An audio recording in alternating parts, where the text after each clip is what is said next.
Welcome to For Every Response, the podcast from Emergency Services Times, sponsored by MSA Safety. In this series, we bring you sessions from the Emergency Services Show and the Emergency Tech Show 2025. This episode comes from the podcast studio on the show floor. The new head of the National Police Air Service, Chief Superintendent Fiona Gaffney, and David Walters, Head of Futures and Innovation, join Catherine Levin in a wide-ranging interview.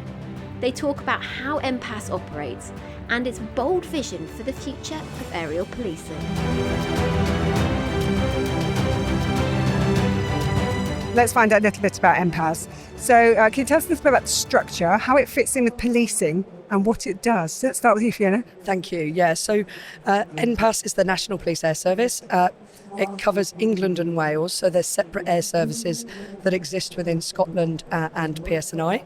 So we have 15 bases across the country of England and Wales that have both rotary and fixed wing that support all of the police forces, including BTP, across the country with the aviation support. And we'll come on to cover the trials soon around our uncrewed aspirations as well. Okay, all right. So we have 43 police forces in England and Wales. Geographic police forces, plus Scotland, the other ones. Yeah, but the point being that in terms of the service that you're offering, so you're offering it to all of them. They can all call on it at any time that they need it. Absolutely. Okay, all right, that's good to know. So Fiona, you're new in role. Yes. You are, how many weeks in?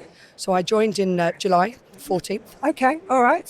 So can you share why you decided to make the move to NPAS and what you hope to achieve under your leadership? Yeah, thank you. So the policing is a strange world, isn't it? So I am a West Yorkshire officer and the National Police Air Service is lead force is West Yorkshire, and therefore frequently you end up with the COO, accountable manager, being a West Yorkshire officer from that force. So I got promoted to Chief Superintendent and posted into NPAS. However, I come from a background of collaboration, partnership working. I come from the Regional Organised Crime Unit at my previous job, but it's no different in terms of the skills that I need in order to manage and lead a big organisation across a number of different geographic areas. So it's so exciting to be involved with so many fantastic teams, to travel around the country and to meet everybody, and also to have those really good relationship building across government, Home Office, CAA as our regulator, National Police Council. So it's such an interesting, varied role. I'm absolutely loving it. Excellent. And are you in the office with David? Do you have like a base in West Yorkshire? Do you hang out together? Or how does this work? We have a base, yeah. So along with our 15 bases, one of which is in Wakefield, we have our headquarters function that sits at Laburnham Road in the centre of Wakefield, where we've got our ops team.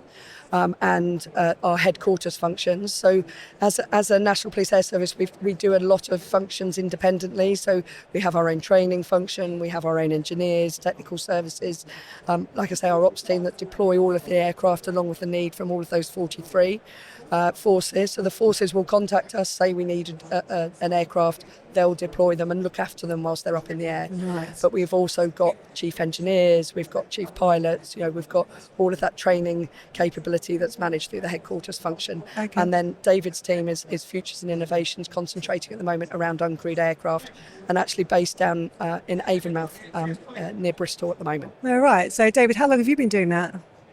So I've been with NPAS for about 3.5 years, and that's when my focus on this project started. And our trials have now been running for about 3 months. So lots of activity going on down in Avonmouth at the moment with the team, keeping them busy.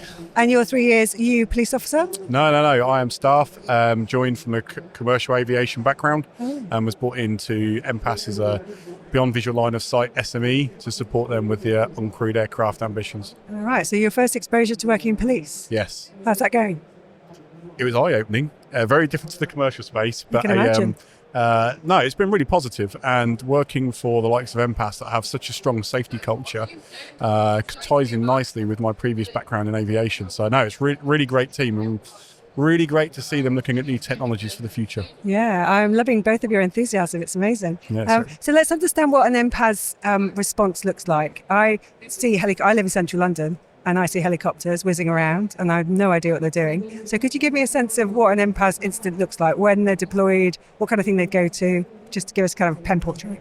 Yeah, perfect. So our main fleet, most of our aircraft are rotary. So within that rotary aircraft, you will get a single pilot. So that makes us one of the most challenging onshore aircraft functions that exist, because we're solo pilot and we're doing some really hard flying. So we take the best that we've got within the country, frequently ex-military, but not uniquely. So a pilot that flies the aircraft, and then ideally, and not always unfortunately, 2 tactical flight officers, TFOs. We have somebody that sits in the rear seat who's our mission controller, so they control the camera that we've got fitted to the bottom, they control the mapping, they control the night sun that exists, so the technology on there includes a really big torch that we can utilise to light up the ground and assist searching, and they're in comms with both air traffic, the local police force, our operational centre, and then when we have that front seat, which like I say is ideally double crewed, they assist with the mapping and or the camera, and take one of those jobs off that rear seat TFO to assist them. So you'll call us. The main jobs that we look at are primarily based around finding and seeking and providing camera footage for police forces. So suspects that have made off from scenes, vulnerable people who are missing, that just can't be found by ground units, things like pursuits that need that air cover, not only to ensure that we keep eyes on and maintain the visual on them, but equally to provide that evidence ultimately to a court to demonstrate that the level and standard of driving. So we're both evidence gatherers as well as finders and seekers for the issues that policing might have. Oh, interesting. So David, in terms of all the data that provides, what happens to it all? Do you kind of stream it? I've heard about the uplink. I remember this with the Grenfell inquiry. They talked about the uplink for NPAS and the helicopter. That's the first time I'd heard that phrase, and I haven't heard it since. Oh, right. So how does all of that work in terms of that data? That's a lot of data, and I am very interested in the big torch as well, but we'll come back to that. So we've got a central control room at headquarters where we can live stream a lot of the incident footage direct from a scene into there, so they have situational awareness, but we have an ability as well to share that with local forces and their incident rooms as well. And that Do you mean outside of your area? So Yes. You're doing it in your headquarters, but other force control rooms can tap into that too. Is that the uplink? Yes. Ah. So it means that they have a greater situational awareness of what's going on. You would have seen it on the TV when we shared the downlink and the uplink of footage from pursuits, etc. But then when you're arriving on scenes inside a city centre, large people build a people within that area, you have that ability to then sort out crowd control, crowd management, how many officers do you need to send, etc. And it's a lot of this experience and information that I've been gathering to see how we would do that in the future as well with the uncrewed aircraft. So NPAS have a great history of operating and deploying to various types of different incidences and using different sensors and capabilities to gather data. So I've been hoovering up all of this expertise to see how it might come across to when we do the trials in the future. Okay, we'll come on to that soon.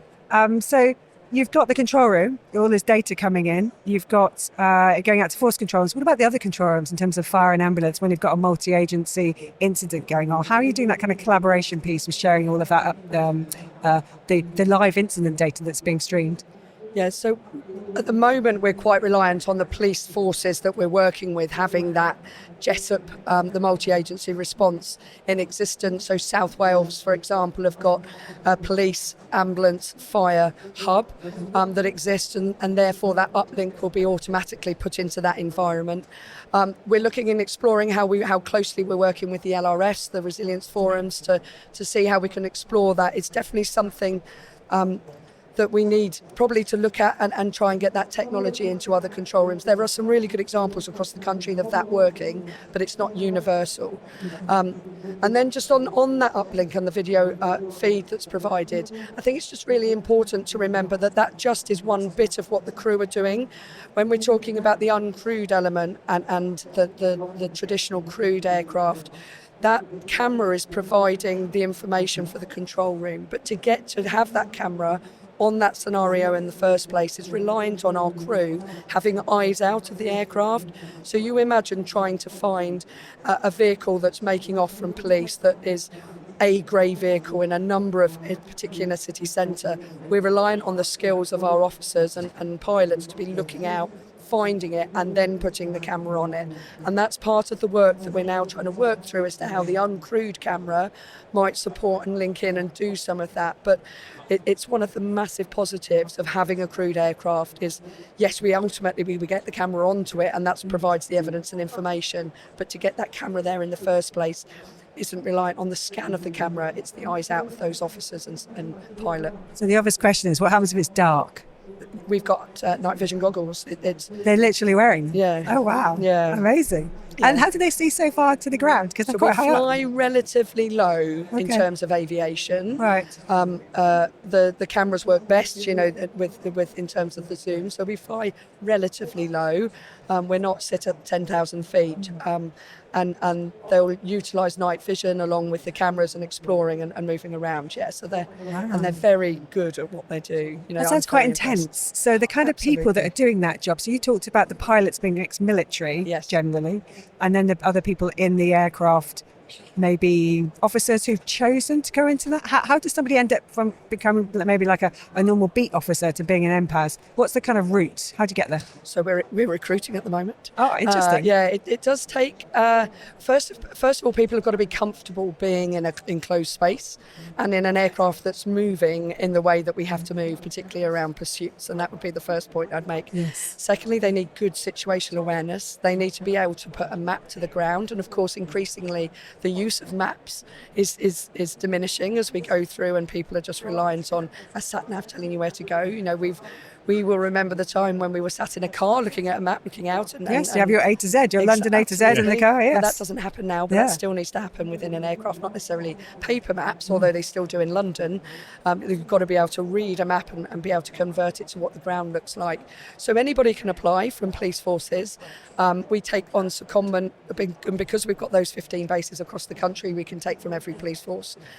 So they apply, they go through a series of selection processes to assess these kind of skills, and then ultimately get trained by our training team to be both a front and a rear seat, and they're different training packages that come, and they get to be a TFO within our aircraft. And how long is that training period? In order to be a really good experienced TFO, up to 2 years, but they will be trained to be single crewed in the front seat initially within a matter of months, and then the rear seat takes longer because they're that mission controller. Wow. I'm amazed. I thought it would take much, much longer. No, yeah, but we rely on forces giving us seconded officers. Routinely, the secondment is for 2 years, but Yes. we're lucky the forces support us to have a 5-year secondment. So that training commitment at the beginning of those 2 years, those 5 years, is that 2. Yeah. So you get that value out of our TFOs for the latter 3 years when they're Yes. really experienced and can go out. So they've never flown an aircraft before? Will they join you, or are they already able to fly a helicopter? That seems like quite a The big deal. pilots or the pilots come, they have to be really highly skilled before we take them. Before you take them. So you're not taking them from the police forces, they're recruited to that job. Pilots are all, so NPAS again is quite unique in the fact the vast majority of us are police staff. Our police officer roles are with our tactical flight officers, so the police officers that sit doing the mapping and the videos, and the line management strand for them. All of the CAA, all of the civil aviation accredited staff are all police staff, along with our ops room, our training staff, our business support. A majority of us are police staff with a spine of police officers. Okay. And in terms of just to finish off, sort of understand the organisation, how many people have you got under you? 233. Wow. Amazing. I had no idea. That's so interesting. So let's talk tech. And that's what David's desperate to talk about, because that's his thing. It's changing the way you operate by the sounds of it. You've mentioned uncrewed aircrafts, That's correct. not drones. Why don't we say drones? So when you use the word drone, everyone seems to associate it with the typical hobby style smaller drones, or the drones that policing use now, which tend to be around sub 25 kilos. The requirements for the size of aircraft that we are looking to operate and are currently trialling is essentially has a requirement list which is equivocal to what we have with our crewed aircraft. They have to have a minimum of a PPL to fly. What's PPL? Private pilot's license. So you need to have a really good understanding of aviation in general, how to navigate the airspace, how to be a safe pilot, essentially. And there's additional skill sets and requirements that are needed to be able to then deploy that operationally from that perspective. And the CAA have a very different view, like a different category that we would sit in to the normal typical drones.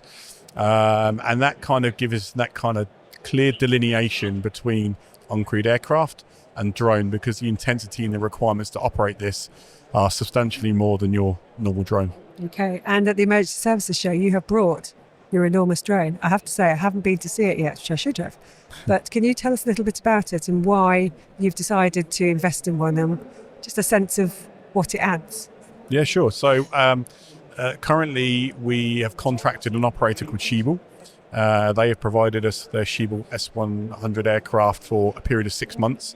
So we don't own it. It's currently under lease for the purposes of the trials. And the idea is not so much specifically to do with the aircraft itself. It's more the concept and what does that mean for a future blended fleet. So we don't envisage this would replace our crewed aircraft, more a complementary asset, another tool in the toolbox. And with the future blended fleet vision, we need to think about some of the challenges that we might have in the future. So if we're looking for an uncrewed aircraft to operate in the same way as our crewed aircraft do, so we fly up and down the country nationally, we go into uncontrolled airspace, we go into controlled airspace, and sometimes we fly through military airspaces, danger areas. So we need an aircraft that has a capability of navigating all of that. Now, typically on a crewed aircraft, that's done by a pilot in the front seat. He's got his eyes, he's got his ears, and he's got his voice to communicate and hear other traffic, voice comms with ATC, and an ability to see and avoid other air traffic. With an uncrewed aircraft, you don't have that. So we need to look at digital tools on how we can do that. So with the uncrewed aircraft, we fly with an active radar on the front, and that enables us to see other traffic in the vicinity that might not be fitted with ADS-B, electronic conspicuity, the things that help you see flights on flight radar, etc., and things like that. So we need an ability to see and avoid. We've also installed VHF comms onto the aircraft. So now we have the voice of the pilot, although he's on the ground. He is talking through the aircraft to air traffic controllers. So no different to how they do with our crewed aircraft, except the pilot is now sitting in a comfy chair, he's got a cup of coffee, and he's flying this aircraft. It's a very different take and a very different challenge, but we're trying to solve some of those challenges with this trial using different technologies. This episode of the Emergency Services Times podcast is sponsored by MSA Safety, proudly supporting emergency services and first responders on the front line. At MSA Safety, protecting first responders isn't just what we do, it's who we are. We work closely with fire and rescue services across the UK to develop and deliver safety solutions designed to meet your ever-evolving needs. That includes MSA Bristol Firefighter PPE, trusted by services across the UK and beyond, shaped through years of collaboration with frontline teams. It also includes our growing investment in innovation and technology, from the connected M1 SCBA modular solution to our agile, fully managed service model that helps keep crews protected and ready to respond. But for us, safety goes beyond equipment. We believe in standing shoulder to shoulder with the people who dedicate their lives to protecting others, whether it's supporting firefighter charities, backing mental health initiatives, or showing up for community events. MSA is proud to be part of the Emergency Services family. To learn more about our work in the UK and how we're supporting first responders every step of the way, visit www.msasafety.com. With MSA Safety, when you go in, we go in with you. Fiona, that's a helicopter that you've been talking about until now, and now we're talking about an uncrewed aircraft. I've got the phrase right. In terms of your ambition for while you're leading NPAS, where do you see it fitting? You talked about a blended fleet, but is it a pilot that will continue for a short period and then you will sort of see it perhaps in a year's time where they're going to invest? What's the trajectory in terms of it, including them into the fleet and then becoming normal? Yeah, so the Civil Aviation Authority are working with us at the moment through the trials. having lots of communication and conversations with David as we work through what that looks like. It is the first time that they've ever supported this sort of trial to go on. So the kind of perception is that uncrewed aircraft are out there already doing this sort of work. They're absolutely not, and this is the first time that it's happened within the CAA space. So the time scale is going to be elongated in order to understand how that regulation might look. So David will get towards the end of his trial, towards the end of this financial year. Will take some time then to write up and produce to me what that looks like in terms of options, capability, cost, training, all of those needs that would be for that programme. And then it will be for policing PLC to have that discussion through our governance processes as to where that might sit. So, managing expectations around where this trial is going at the moment is absolutely key, because it's not coming in next year. That isn't feasible with the need in terms of that regulation. But certainly within 2 to 3 years, we can't use the Schiebel aircraft for what we need in terms of that regulation. So seeking out the aircraft that we can use for the payload or the mission kit or the cameras, whatever you want to call it, same thing, that can go on the aircraft to provide us the best possible service, will take that time to get regulated and understood. So, in the next 12 months, we'll have a really good picture as to what it can deliver for us as NPAS, and then we can start to make those decisions and conversations with the CAA as to how we might build that fleet. But we haven't touched on fleet replacement. We're just about, we've really lucky to get signed off 7 new aircraft. We're hoping for a further 3, potentially with the funding that may come in the coming months.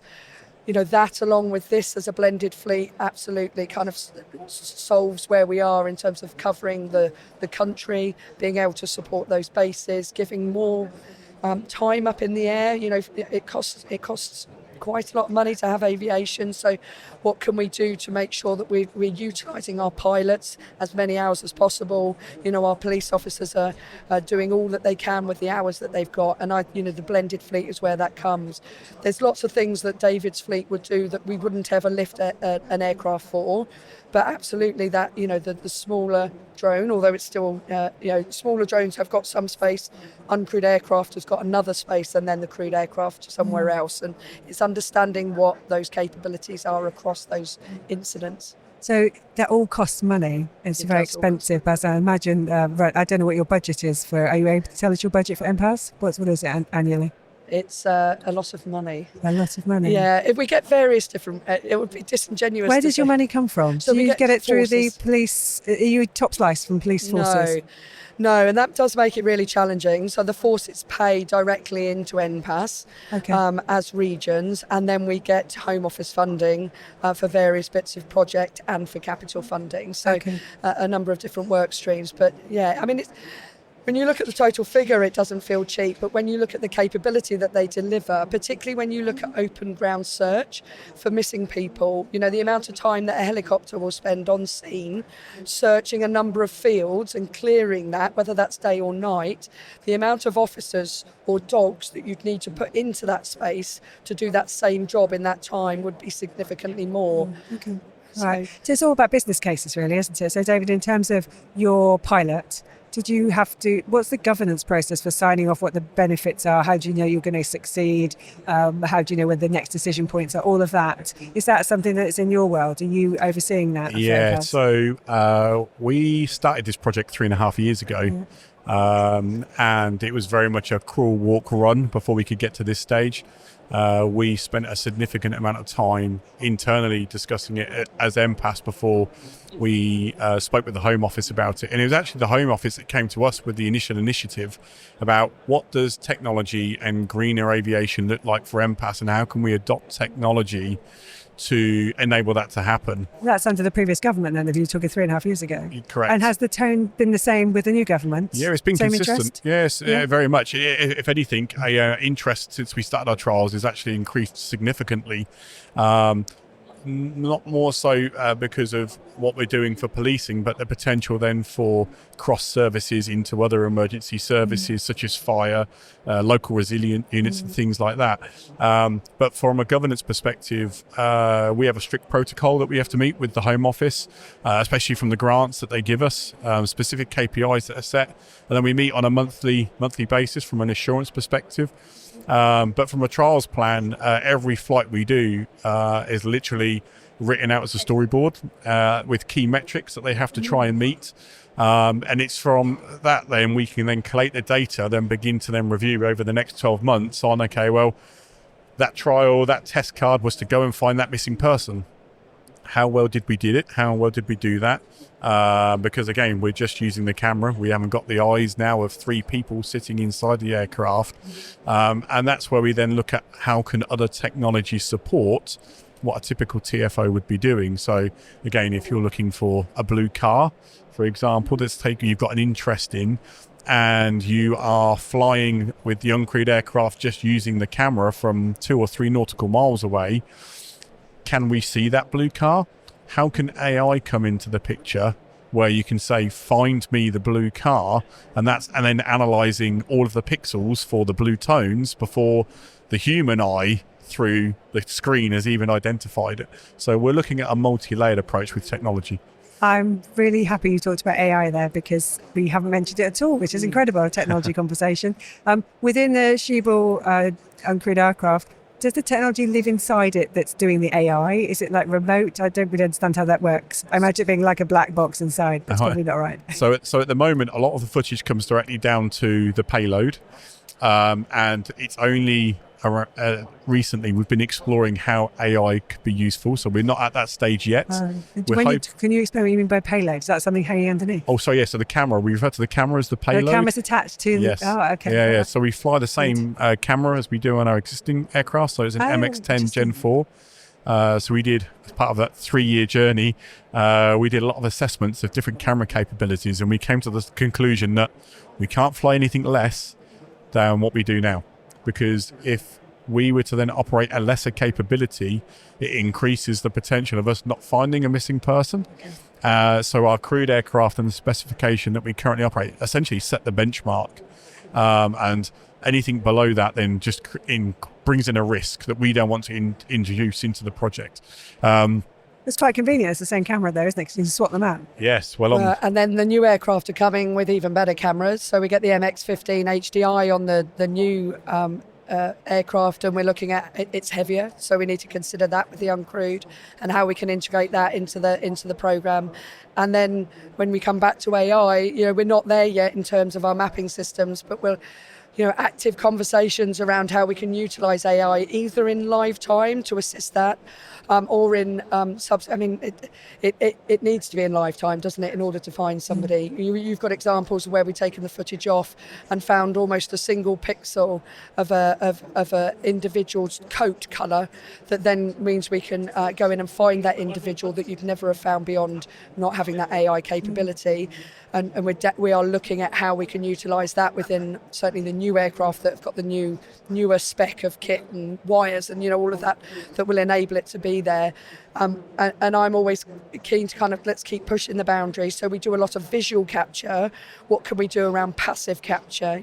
Passive capture of data that exists within the sky, and how can we utilise that within the aircraft to assist us to give that situational awareness, and that will all come as the tech keeps coming. Yeah, then that's the thing with AI, is that the technology is changing all the time. And when do you know what's the point to make the decision about we're going to use that now? Well, so the challenge for us is as we build the new aircraft now, if we have to put any hardware in, we need to know that now in order to deliver that for 2027. Of course, if it's software, that's a different question. But to change anything in that aircraft, the CAA have to know about it, regulate it, agree the plans and have it built in a certain way. So hardware becomes quite difficult to adapt and change beyond a certain date of the new project. Software, it's fair game. Interesting. So that's all the things you're gathering, presumably in your processes for the governance, to kind of reflect that back in to make sure you're thinking about the process and how you move forward. Yeah, and I think our trials also become a bit of a guinea pig, because it means that pre the new aircraft coming in, we can begin to look at what does an onboard capability look like, as in it integrated into the aircraft. Then you've got an off-board capability. So why it wouldn't be on board the aircraft, it could be off-board in the operations control room. But then depending on internet connectivity, it could also be in the cloud. So you could be live streaming your footage just over an internet connection and then having a cloud AI-based system reviewing it in real time. So there are many different ways that we could view this. And we're still in those very early stages, but I think in the future AI will certainly have its place. What that looks like, I think we're yet to realise, but I can see that it can only start to bring benefits to the crews on board our aircraft as well as our uncrewed when it comes to finding vulnerable missing people. It's another layer of technology. Why wouldn't you bring it in?